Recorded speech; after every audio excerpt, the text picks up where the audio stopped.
आकर्षण films present. जी हाँ तो दोस्तों, इंतजार की घड़ी खत्म। अब आपके सामने हमारी कंपनी की एक से बढ़कर एक खूबसूरत हसीनाओं के साथ सदाबहार चित्रहार रिकॉर्डिंग प्रोग्राम पेश किया जा रहा है।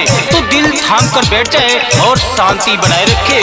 60-70 वरिया कुमार बाग बेतिया, 60-70 कुमार बाग बेतिया, बचल ना जाइए नरकटिया नरकटिया नरकटिया गजवाला मरी हो सन लहंगा उठाइए। नरकटिया गजवाला मरी हो सन लहंगा उठाइए।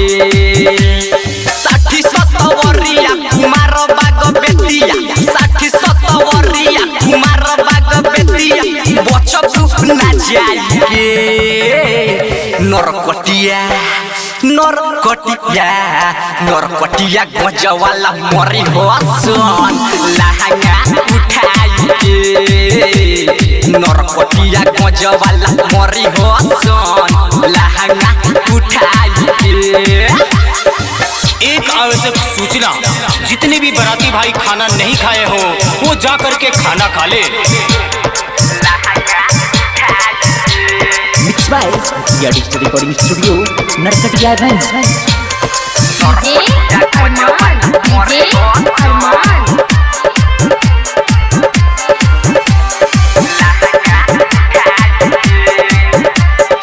लौरिया में लहंगा लूटो, चनपटिया में चुगोली, गौना हमें गइलू तो चल गइल गोली।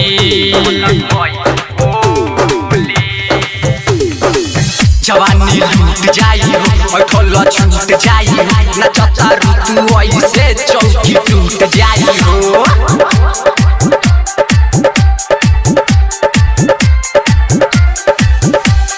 बगहा वाल्मीकि नगर में, बगहा वाल्मीकि नगर में घूमे लू जाइए नरकटिया नरकटिया नरकटिया गजवाला मरी हो सन लहंगा उठाइए।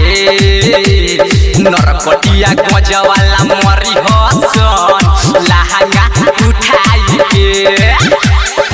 सभी बरतिया सरतिया भाइयों से निवेदन है कि पुअरा के लोड़ी बनाकर कृपया ढोड़ी पर ना मारे।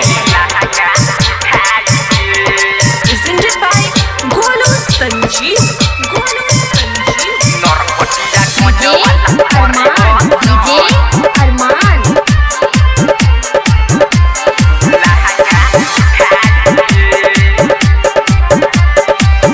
मैना टाड़ में मार भइल तोहर चलते गोरी, पाटे पागल आइल सिकटा देखी तोहर ढोड़ी।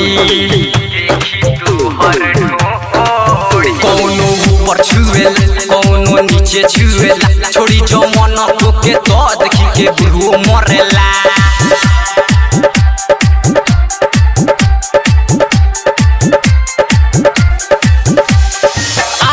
अकेला शिवम राज गोलू सोना जीव रहमत राजा के बाजा में आई के नरकटिया नरकटिया नरकटिया गजवाला मरी हो सन लहंगा उठाइए।